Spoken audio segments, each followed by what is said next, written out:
সুদ খাবা না, অন্যের টা মেরে খাবা না, বেপরদায় চলবা না, পাপাচারে লিপ্ত হবা না। এই যে ব্যক্তির সাথে যে বিষয়গুলো বর্জনীয় আর করণীয় আছে, এই বিষয়গুলো পর্যন্ত আমরা আমল করি না, তাহলে বিষয়টা কি? বলে না আছে আমার ব্যক্তিগত জীবনে ইসলাম, না আছে পারিবারিক জীবনে ইসলাম, না আছে সামাজিক জীবনে ইসলাম, না আছে অর্থনৈতিক জীবনে ইসলাম, না আছে রাষ্ট্রীয়ভাবে ইসলাম। এক কথায় অন্যান্য সব বাদ দেন, যতটুকু মানার মতো সুযোগ আমার আপনার আছে ততটুকু ইসলাম আমরা মানি না। এ সমাজে নামাজিও আছে, সুদখোরও আছে। আবার যিনি নামাজ পড়েন, অনেক নামাজি আছে তিনি সুদও খান, আছে না নাই? তাহলে ইসলাম যতটুকু মানা যায় ব্যক্তিগতভাবে এতটুকু মানতে পারতেছে। উচিত তো আমাদের ছিল ব্যক্তিগতভাবে যেটা সেটা দৃঢ়ভাবে মানব, অধীনস্থদেরকে ইসলাম মানাবো, সমাজের মানুষকে ইসলামের জন্য দাওয়াত দিব, সাথে সাথে ইসলাম যেন গোটা বিশ্বব্যাপী প্রতিষ্ঠিত হয়ে যায়, ইসলামী আইন যেন বাস্তবায়ন হয়ে যায়। এই জন্য নিজে চেষ্টা করব, সাথে সাথে আল্লাহ তাআলার কাছে দোয়া করব। বলে অন্যান্য সব বাদ, ইসলাম যতটুকু ব্যক্তিগতভাবে মানা যায় ততটুকু ইসলামও আমরা মানি না। এরপরে নবীজি বলেন ওয়ালা ইয়াবকা মিনাল কুরআনি ইল্লা রাসমুহু, কোরআন শুধু লেখায় থাকবে, বাস্তবে থাকবে না। আমরা অনেকে মনে করি কোরআন শুধু তিলাওয়াতের কিতাব, না না, কোরআন হলো হুদাল লিল মুত্তাকিন, মুত্তাকিনদের জন্য পথ প্রদর্শক। এটা প্রকৃত ঈমানদার যারা তাদের জন্য সংবিধান। এখন তো বাস্তব জীবনে আমলে কোরআন নাই, কোরআনের আইন নাই। একটা সময় তো কমপক্ষে তিলাওয়াত ছিল, এখন তো কোরআনের তিলাওয়াতও নাই। আমরা ছোটবেলায় গ্রামের মধ্যে দেখছি, ওই সময়টাতে বাড়িতে কারেন্ট ছিল না, মোবাইল ছিল না, টেলিভিশন ইন্টারনেট ছিল না। মানুষেরা এশার নামাজের পর তাড়াতাড়ি ঘুমায় যাইত, সুবহ সাদিকের অনেক আগে ঘুম ভেঙে যাইত। ঘুম থেকে উঠে আগে নারীরা উঠান বাড়ি ঝাড়ু দিয়ে কমপ্লিট করে ফেলত। এখনো সুবহ সাদিকের বাকি আছে আধা ঘন্টা। এবার বাড়ির পুরুষদেরকে ঘুম থেকে জাগিয়ে তোলা হতো। বাড়ির মুরব্বী যারা, নারী পুরুষ উভয়ে তাহাজ্জুদের সালাতে দাঁড়ায়া যাইত। ইতিমধ্যে মসজিদের মিনার থেকে আজানের আওয়াজ, মহিলারা যায় নামাজেই আছে, তারা তাদের নামাজ, ফজরের নামাজ আগে আগে পড়ে নিত। আর পুরুষেরা বাড়ির অন্যান্য যাদের উপরে নামাজ ফরজ তাদেরকে ডাক দিত, মসজিদে নিয়ে যাইত। আমাদের মনে আছে ছোটবেলায় ওই সময়টাতে কোরআন নিয়ে যে কায়দা পড়ে, কায়দা নিয়ে ফজরের নামাজের উদ্দেশ্যে মসজিদে চলে যাইতাম, আর নামাজের পরে দীর্ঘ সময় মক্তবে পড়ে এরপরে বাড়িতে ফিরতাম। যেহেতু আজানের পরে 40-45 মিনিট সময় আছে, 40-45 মিনিট সময়, ওই ফাঁকে মহিলাদের নামাজও হয়ে যাইত, তাসবিহ তাহলিল কোরআন তিলাওয়াত হয়ে যেত। এবার বাড়ির বড় পুরুষেরা ফিরে আসতো বাড়িতে, আর ছোট বাচ্চারা যারা তারা মসজিদে মক্তবে পড়তো। আর মহিলারা তিলাওয়াত শেষ, তাসবিহ তাহলিল শেষ, এইবার বাড়িতে পুরুষদের আগমনের অপেক্ষায় করতো হালকা নাস্তা নিয়ে। পুরুষেরা যখন বাড়ি আসতো, হালকা নাস্তার পর মহিলারা ঘরের অন্যান্য কাজে ব্যস্ত হয়ে যাইত। আর প্রত্যেকটা বাড়ির পুরুষেরা কেউ বা বারান্দায়, কেউ বা কাচারি ঘরে কোরআনুল কারীমের তিলাওয়াত শুরু করে দিত। আপনাদের অঞ্চলে এরকম ছিল? এরকম ছিল না? এখন আসেনি সকালবেলার তিলাওয়াত? তাহলে কোরআনের আমল নাই, কোরআনের তিলাওয়াত নাই। মাদ্রাসায় হেফজখানার কথা ভিন্ন, সে জায়গায় একটা পরিবেশ করতে হয়, কিন্তু মুসলমানদের ঘরগুলো এখন কোরআনের তিলাওয়াত নাই। আফসোসের বিষয়, তিলাওয়াত তো বহুদূর, অনেক জায়গায় দেখা যায় বছরের পর বছর কোরআন পড়ে আছে, ধুলায় মলিন, কোরআন শরীফের যত্নটা পর্যন্ত না, কোরআনের প্রতি মুহাব্বত পর্যন্ত নাই। অনেক জায়গায় এই দৃশ্য দেখার দুর্ভাগ্য হয়েছে যে সুন্দর মসজিদ, জারবাতি লাগানো, নিচে মার্বেল, এসি লাগানো, কিন্তু মুসল্লিদের সময় হয় না কোরআন পড়া। তাকে কোরআন অনেক দিন থাকতে থাকতে ধুলা পড়ে গেছে। একটা সময় এই কোরআনের উপরে টিকটিকি তেলা পোকা পায়খানা করে রাখছে। আমল নাই, তিলাওয়াত নাই, কোরআনের প্রতি যে মহব্বত ভালোবাসা থাকার দরকার, এই মহব্বত ভালোবাসাও এখন আমাদের কোরআনের উপরে নাই। যা কথা লম্বা হয়ে যাচ্ছে, কথা হলো আল্লাহর নবী বলেন কিয়ামত ততক্ষণ পর্যন্ত সংগঠিত হবে না যতক্ষণ না ইলম উঠিয়ে না নেওয়া হবে। আর ইলম আল্লাহ কিভাবে উঠায় নেবেন? আল্লাহ তাআলা বান্দার অন্তর থেকে একসাথে ইলম উঠায় নেবেন না, বরং আল্লাহ তাআলা আলেমদেরকে উঠিয়ে নেওয়ার মাধ্যমে ইলম উঠায় নিয়ে যাবেন। সম্প্রতি নিকট অতীতে আমাদের যেই সমস্ত মুরব্বীরা দুনিয়া থেকে চলে গেছেন, আল্লামা আহমদ শফি রহমাতুল্লাহি আলাইহি, জুনাইদ বাবু নগরী রহমাতুল্লাহি আলাইহি, আব্দুস সালাম চাটগামি রহমাতুল্লাহি আলাইহি, এইভাবে যারা দুনিয়া থেকে চলে গেছেন, তাদের যেই পদ, তাদের যেই দায়িত্ব, সেই দায়িত্বের জায়গা শূন্য পূরণ হয়েছে। যিনি শাইখুল হাদিস ছিলেন তার জায়গায় আরেকজন শাইখুল হাদিস হয়েছে, যিনি মুহতামিম ছিলেন তার জায়গায় আরেকজন মুহতামিম হয়েছে।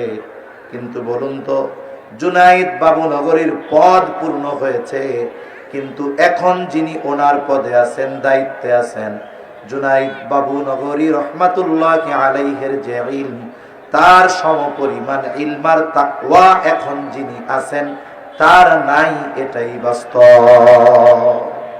যিনি এখন আছে উনি যোগ্য, তবে জুনাইদ বাবু নগরী রহমাতুল্লাহি আলাইহির মতো নয়। ওনাদের অবস্থান এই জায়গায়, এখন যারা আছে তাদের অবস্থান এই জায়গায়, বলে এর পরে যারা আসবে তাদের অবস্থান হবে এই জায়গায়। সময়ের সাথে সাথে এটা কমতে থাকবে, একটা সময়ে অবস্থাটা শূন্যের কোঠায় পৌঁছিয়ে যাবে। তখন কোরআন হাদিস থাকবে, বোঝা আর বোঝানোর মতো মানুষ থাকবে না, ওনাদের মতো ইলমার তাকওয়াওয়ালা মানুষ থাকবে না। তখন কি হবে? নবীজি বলেন, মানুষেরা জাহেলদেরকে তাদের ধর্মীয় নেতা বানাবে, তাদের কাছে ফতোয়া জিজ্ঞাসা করবে, জাহেলরাও ফতোয়া দিয়ে দিবে। ফতোয়া প্রদানকারী আর ফতোয়া জিজ্ঞাসাকারী উভয়ে পথভ্রষ্ট হবে। তাহলে এক নাম্বার কথা, কোরআন হাদিস ইলমের উৎস ঠিক আছে, তবে ইলমের হেফাজত আল্লাহ করেন আলেমদের মাধ্যমে। এজন্য এই আলেম দুনিয়ায় যতদিন থাকবে ইলমের হেফাজত হবে, আল্লাহ দ্বারা কিয়ামতকে দূরে সরায় রাখবে। এখন আমাদের কি করণীয়? বলে প্রথম বিষয় হলো, যেই সমস্ত উলামায়ে কেরাম দুনিয়ায় আছেন তাদের প্রতি সর্বোচ্চ আন্তরিক ভালোবাসা আর সম্পর্ক রাখা। দ্বিতীয় বিষয় হলো, যেই প্রতিষ্ঠানগুলো ইলমের চর্চা হয়, কোরআন হাদিসের শিক্ষা দেওয়া হয়, আলেম তৈরি করা হয়, ওই প্রতিষ্ঠানগুলোর প্রতি আমাদের সর্বোচ্চ কল্যাণকামী হতে হবে। কারণ আমরা যদি প্রতিষ্ঠানগুলোর প্রতি কল্যাণকামী হই, প্রতিষ্ঠানগুলোর জন্য যদি সহযোগী হই, তাহলে এই প্রতিষ্ঠানগুলোই ইলমের চর্চা জারি থাকবে, আলেম হবে, এদের মাধ্যমে ইলমের হেফাজত হবে। আর এই আলেম যতদিন দুনিয়ায় থাকবে আল্লাহ তাআলা কিয়ামতকে দূরে সরায় রাখবে। দুই নাম্বার, নবীজি সাল্লাল্লাহু আলাইহি ওয়াসাল্লাম বলেন, ওয়া তাকসুরাজ জালাজিলু, কিয়ামতের আগে জলজালা, ভূমিকম্প বেড়ে যাবে। 21 শতাব্দীতে ভূমিকম্প বেড়েছে, এটা ভূতত্ত্ববিদদের কথা। ভূমিকম্প কেন হয়? স্বাভাবিকভাবে ভূতত্ত্ববিদ যারা, তারা বলেন টেকটনিক প্লেটের নড়াচড়া, ঘর্ষণ, ধাক্কার কারণে, চাপের কারণে ভূমিকম্প হয়। ভূমিকম্প জমিনে সংঘটিত বড় একটি বিপর্যয়। বলে এটা অন্যান্য বিপর্যয়ের মতো নয়। অনেক সময় আপনারা যখন আবহাওয়ার ঝড় আবহাওয়া থাকে, দেখা যায় আমাদেরকে আবহাওয়ার পূর্বাভাস দেয় আবহাওয়া অফিস থেকে। কি বলে? একটা নাম দেয় ঘূর্ণিঝড়ের। উপকূলীয় দেশগুলো থেকে প্রতি বছর নাম নির্ধারণ করা হয়, আয়লা, লায়লা, সিডর, এগুলোর নাম, যে এগুলো এক একটা দেশ এক একটা নাম দেয়। এখন এই বছর ধরেন যাদের নাম দেওয়ার দায়িত্ব, তারা একটা নাম দিছে। এই ঘূর্ণিঝড়টা কোথায় আছে? বলে উপকূল থেকে 500 কিলোমিটার দক্ষিণে আছে। এরপরে বলে যে আগামীকাল সকাল 6টা নাগাদ এটা উপকূল অতিক্রম করতে পারে। উপকূলে বসবাসকারীদেরকে নিরাপদে সরিয়ে নিতে বলা হয়েছে। সমুদ্র বন্দরগুলোকে 7 নম্বর বিপদ সংকেত দেখাতে বলা হয়েছে। আর মাছ ধরার নৌকা ট্রলারগুলোকে উপকূলে থাকতে বলা হয়েছে। এই যে একটা পূর্বাভাস দিল, এটা অবস্থান, বাতাসের গতি আর বাতাসের দিক নির্ণয় করে বলা হয় যে আগামীকাল সকাল 6টা নাগাদ এটা উপকূল অতিক্রম করতে পারে। একটা সম্ভাবনা দেওয়া যায় বাতাসের গতি আর দিক, এই দুইটা বিষয়কে সামনে রেখে। তবে ভূমিকম্প এমন এক মুসিবত, বলে যেই মুসিবত হওয়ার 1 সেকেন্ড আগেও দুনিয়ার কেউ পূর্বাভাস দেওয়ার ক্ষমতা রাখে না। তাহলে ভূমিকম্প কেন হয়?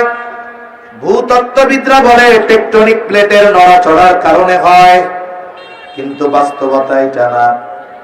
কেন টেকটনিক প্লেটের নড়াচড়া হয়?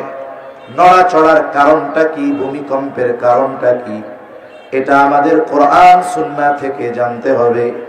আল্লাহ তাআলা বলেন ভূমিকম্প হওয়ার কারণ হলো যাহারাল ফাসাদু ফিল বাররি ওয়াল বাহরি বিমা কাসাবাত আইদিন নাস।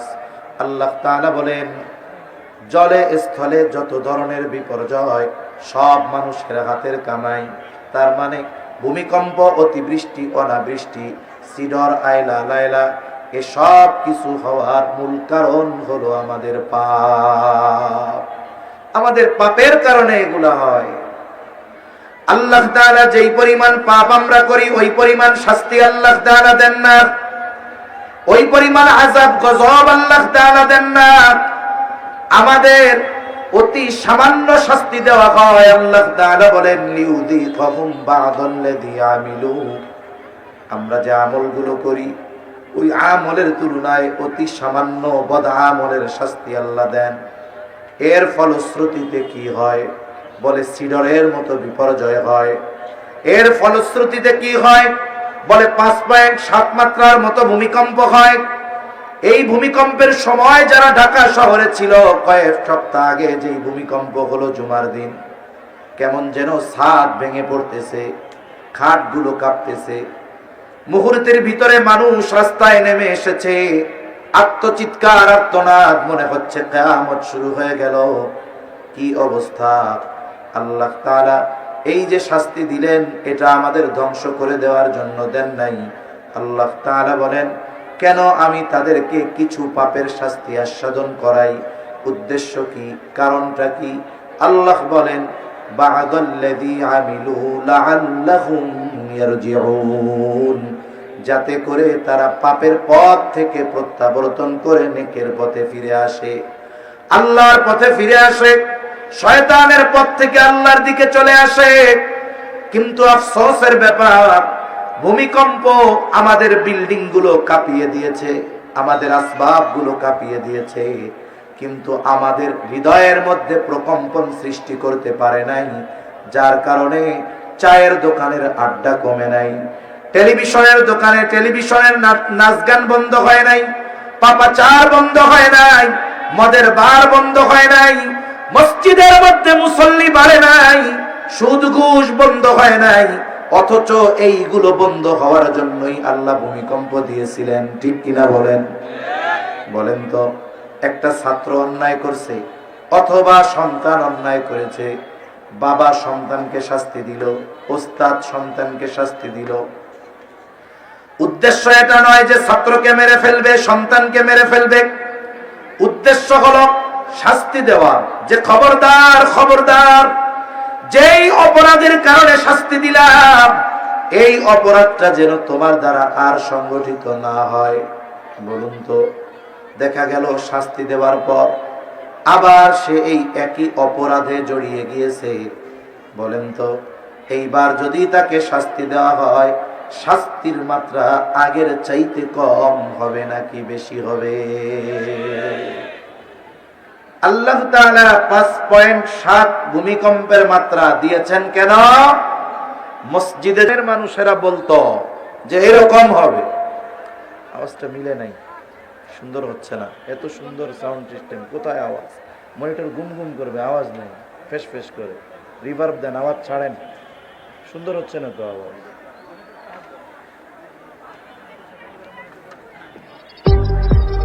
তাহলে গ্রামের মানুষ বলতো যে এইভাবে এক রাত্রিতে গোটা পৃথিবী থেকে কোরআন উঠে যাবে। তবে রাসূল আকরাম সাল্লাল্লাহু আলাইহি ওয়াসাল্লাম জানিয়ে দেন, এমনটা হবে না যে এক রাত্রিতে গোটা পৃথিবীর হাফেজে কোরআনরা কোরআন ভুলে যাবে। এমনটা হবে না যে গোটা পৃথিবীর মুফতি সাহেবেরা এক রাত্রিতে সব মাসালা ভুলে যাবে, মুহাদ্দিস সাহেবরা সব হাদিস ভুলে যাবে। এমনটা হবে না। তাহলে কি হবে? নবীজি সাল্লাল্লাহু আলাইহি ওয়াসাল্লাম জানিয়ে দেন, আল্লাহ তাআলা একত্রে একসাথে বান্দার অন্তর থেকে ইলম উঠায়া নেবেন না। এমনটা হবে না সমস্ত আলেম তাদের ইলম ভুলে যাবে, হাফেজে কোরআনরা কোরআন ভুলে যাবে। তাহলে কিভাবে আল্লাহ তাআলা ইলম উঠায়া নেবেন? নবীজি বলেন, ওয়ালাকিন ইয়াকবিদুল ইলমা বিকবদিল উলামা, বরং আল্লাহ তাআলা দুনিয়া থেকে আলেমদেরকে উঠিয়ে নেওয়ার মাধ্যমে ইলম উঠায়া নিয়ে যাবে। আলেমদেরকে উঠিয়ে নেওয়ার মাধ্যমে আল্লাহ ইলম উঠায়া নিয়ে যাবে। কোরআন লেখায় থাকবে, হাদিসও লেখায় থাকবে, বরং আগের চাইতে কোরআন হাদিসের ছাপা আরো ঝকঝকা, লেখা আরো চকচকা। একটা সময় নিউজ প্রিন্টে কোরআন ছাপা হতো, পানি লাগা মাত্রই পৃষ্ঠা ছিঁড়ে যেত, লেখাগুলো অস্পষ্ট হতো। কিন্তু এখন লেখা অনেক সুস্পষ্ট, বাইন্ডিং অনেক ভালো, সাথে সাথে এমনও পৃষ্ঠা আছে ওয়াটারপ্রুফ, পানিতে ভিজে না, কয়েক কালারের লেখা। অথচ কোরআন আছে, কোরআনের বাইন্ডিং সুন্দর, ছাপা সুন্দর, লেখা সুন্দর, কিন্তু কোরআনের আমল আর কোরআনের তিলাওয়াত উঠে গেছে। ইলম কিভাবে উঠবে? যারা ভাবে যে আল্লাহ এক রাত্রিতে সব উঠায় নিয়ে যাবেন লেখা, এটা ভুল। বরং কোরআনের আমল থাকবে না, কোরআনের তিলাওয়াত থাকবে না। একটা সময় আসবে এগুলো বলানোর বোঝানোর মানুষ থাকবে না। নবীজি সাল্লাল্লাহু আলাইহি ওয়াসাল্লাম এর হাদিসের মধ্যে বলেন, ইউশিকু আন ইয়াতিয়া আলান নাসি জামান লা ইয়াবকা মিনাল ইসলামি ইল্লা ইসমুহু ওয়া লা ইয়াবকা মিনাল কুরআনি ইল্লা রাসমুহু মাসাজিদুহুম আমিরাতুন ওয়া হিয়া খারাবুন মিনাল হুদা। নবীজি সাল্লাল্লাহু আলাইহি ওয়াসাল্লাম বলেন, অচিরে এমন এক জামানা আসবে, এমন এক সময় আসবে, ইসলাম নামে থাকবে, বাস্তবে ইসলাম থাকবে না। আমাদেরকে যদি জিজ্ঞাসা করা হয় আপনার ধর্ম কি, আমরা বলি ইসলাম। আমি আমার ধর্মীয় পরিচয় দেই মুসলিম, কিন্তু দেখা যাবে অধিকাংশ মানুষের মধ্যে রাষ্ট্রীয় জীবন অন্যান্য সব বাদ দেন, বলে ব্যক্তিগত জীবনে ইসলাম যতটুকু মানা যায় আমরা ততটুকুও মানি না। ইসলামের কিছু বিষয় আছে যেগুলো বাস্তবায়নের জন্য ইসলামী শাসন ব্যবস্থা দরকার। কিছু বিষয় আছে যেগুলো ব্যক্তি নিজে মানতে পারে। যেমন চুরি করলে চোরের হাত কেটে দিতে হবে, আদেশ কার? জোরে বলেন না, কার? আল্লাহ। এখন এক ব্যক্তি রাতের বেলায় তার বাড়িতে চুরি করতে আসছে, সেই চোরকে ধরছে। এখন যদি সে, আমাদের দেশের এই অবস্থা যদি হয় যে চোর ধরে চোরের হাত কেটে দিল, বলেন তো, তাকে যদি গ্রেফতার করা হয়, যদি জিজ্ঞাসা করা হয় যে তুমি এই কাজ করলা কেন, সে বলবে এটা কোরআনে আছে। অবশ্যই আছে, তবে এই আইন বাস্তবায়ন বা এটার প্রয়োগের দায়িত্ব ব্যক্তিকে আল্লাহ তাআলা দেন নাই। এটার উপরে তো বিশ্বাস থাকতে হবে। তবে এই আইন বা চোরের হাত কাটার দায়িত্ব কার? বলে বিচারকের। তাহলে এটাকে যদি বাস্তবায়ন করতে হয়, রাষ্ট্রীয়ভাবে ইসলাম দরকার। তবে ব্যক্তির সাথে কিছু বিষয় সম্পৃক্ত আছে, যেমন আল্লাহর নির্দেশ,